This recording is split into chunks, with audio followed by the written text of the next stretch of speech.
Tiwari sir, आपके channel Tiwari sir chemistry वाला में आप सभी लोगों का स्वागत करता हूं बच्चों। तो आइए आज हम लोग विद्युत रसायन के चैप्टर में फैराडे के नियम को आगे बढ़ाते हैं। तो जैसा कि बच्चों हम लोगों ने पिछले वीडियो में फैराडे का नियम देखा, तो पिछले वीडियो में हम लोगों ने बच्चों फैराडे का पहला नियम पढ़ा था। एक बार इस नियम का रिवीजन करते हैं, जरा देखिए ध्यानपूर्वक। फैराडे का पहला नियम ये कहता है कि इलेक्ट्रोड पर मुक्त होने वाले पदार्थ की जो मात्रा है बच्चों, वो आवेश के समानुपाती होती है। इस आधार पे हम लोग m बराबर जेड इंटू क्यू लिख सकते हैं। q बराबर i इंटू टी होता है बच्चों। तो इस आधार पर सूत्र हमको मिला फैराडे के प्रथम नियम से m बराबर जेड आई टी। ठीक है बच्चों। तो अब आज हम लोग फैराडे का दूसरा नियम पढ़ना चाहते हैं। क्या पढ़ेंगे बच्चों? फैराडे का दूसरा नियम। ठीक है। फैराडे का दूसरा नियम समझने के लिए बच्चों आप इस चित्र की तरफ ध्यान दो। देखो बच्चों, ये पहला विद्युत अवघटनी सेल है। ये विद्युत अवघटनी सेल नंबर 1 है, पहला सेल है ये।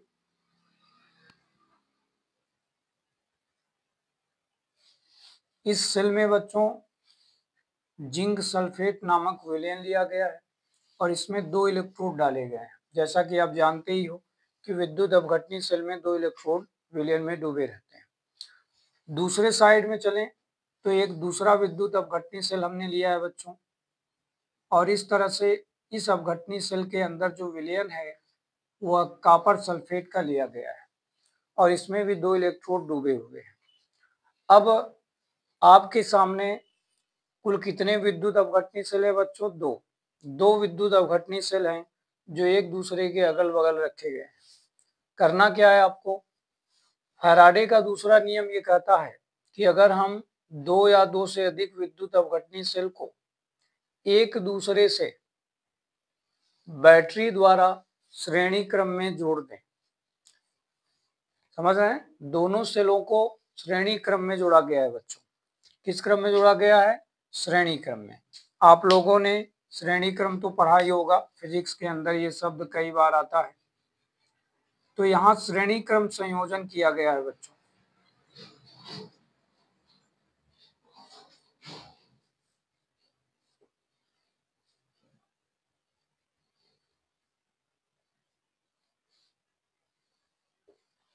तो फैराडे कहते हैं कि अगर 2 विद्युत अवघटनी सेलों को हम आपस में श्रेणी क्रम में जोड़ देते हैं और बैटरी द्वारा यदि Q कूलाम का आवेश हम इन दोनों सेलों में प्रवाहित करें तो पहले सेल में भी Q कूलाम का आवेश बच्चों आता है, दूसरे सेल में भी Q कूलाम का आवेश आता है। आपने पढ़ा होगा कि जब हम सेलों को सीरीज करते हैं बच्चों तो उसमें आवेश एक जैसा पहुंचता है, इसलिए Q कूलाम का आवेश इसमें भी आ रहा है, इसमें भी आ रहा है, यानी दोनों सेलों में आवेश की जो मात्रा है वो एक जैसी रहेगी। ये बात आपको ध्यान रखना है। ठीक है। अब आगे की बात इन्होंने ये बोला कि सोचो कि यह एक विद्युत अवघटनी सेल है। अगर मैं इस विद्युत अवघटनी सेल के इस इलेक्ट्रोड पर, अब पहले तो ये सोचना है कि बैटरी का ये सिरा प्लस है, ये माइनस है, तो ये वाला जो इलेक्ट्रोड है बच्चों ये प्लस होगा, ये माइनस होगा। इसी प्रकार अगर ये माइनस है तो ये प्लस होगा। ठीक है। अब ऐसे केस में यदि देखा जाए तो इस अवघटनी सेल में इलेक्ट्रोड पर मुक्त होने वाले पदार्थ की जो मात्रा है बच्चों, उस मात्रा को यदि हम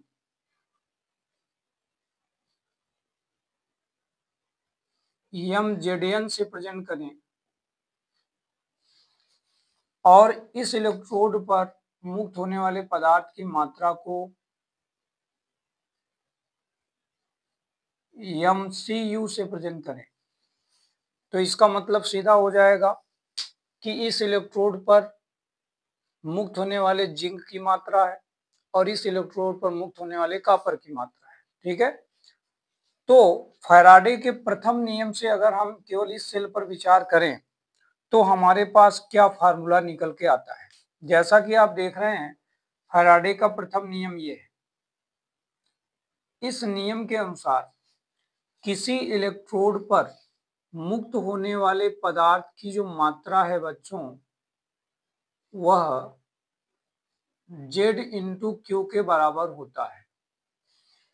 अब यहाँ पर इसके अंदर जो विद्युत रासायनिक तुल्यांक पैदा होगा बच्चों, वो ZN होगा। तो ऐसे केस में आप यहाँ पर Z के नीचे ZN लिख दो, ठीक है। ये कहलाएगा जिंक का विद्युत रासायनिक तुल्यांक, क्योंकि जिंक की बात हो रही है। अब यह समीकरण नंबर 1 हो गया बच्चों।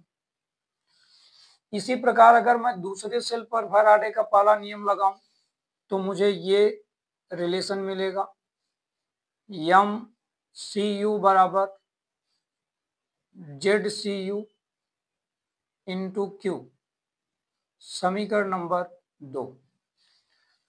अब जैसा कि आप देख रहे हैं, दोनों सेलों के लिए हमने फैराडे का पहला नियम लगा के अलग अलग मुक्त होने वाले पदार्थ की मात्रा निकाल लिया है, ठीक है। अब अगर इन दोनों समीकरणों का मैं आपस में भाग दूं, समीकरण 1 और 2 से, तो क्या रिलेशन निकल के आता है, ये इस पे विचार करते हैं। समीकरण 1 व 2 से अगर हम देखें तो हमारे सामने रिलेशन निकल के आता है MZN बटे MCU बराबर में ZZN into Q by ZCU into Q। तो जैसा कि आप देख रहे हैं कि दोनों समीकरण में जो आवेश है वो बराबर है, तो ऐसे केस में इस आवेश से ये आवेश निरस्त हो जाएगा यानी कट जाएगा। तो हमारे पास सूत्र निकल के आ रहा है बच्चों, M zinc by M copper बराबर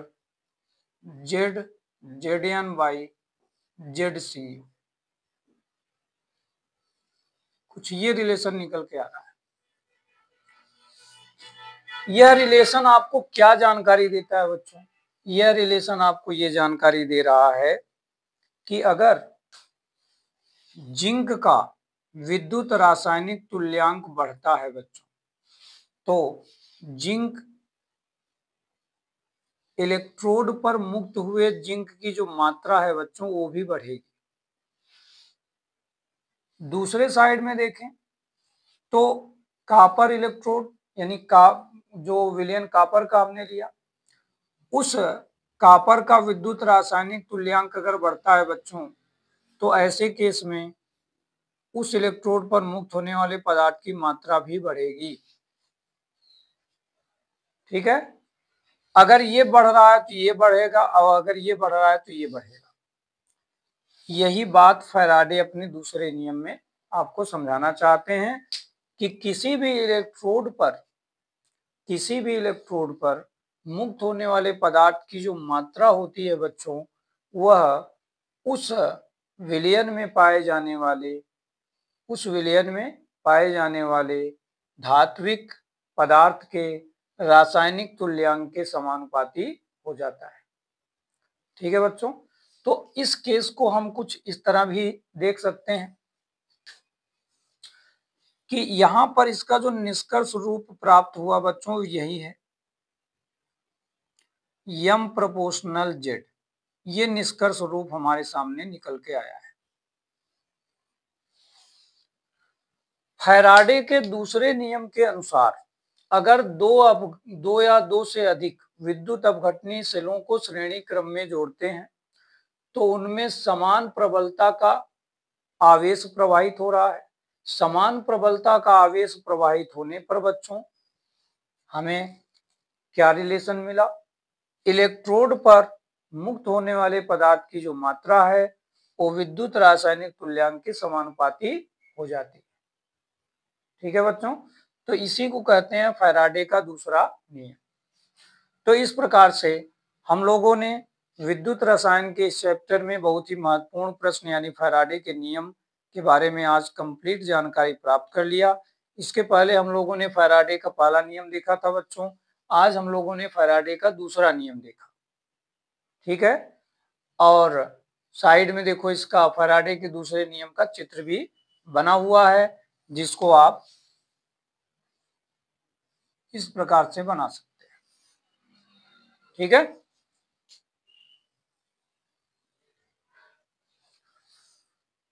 तो मुझे आशा है कि आप सभी लोगों को यह वीडियो पसंद आया हो, और यदि पसंद आया है तो आप वीडियो को लाइक कीजिए और अपने मित्रों को शेयर भी कीजिए। साथ ही साथ अपने चैनल के साथ इसी प्रकार बने रहिए। धन्यवाद।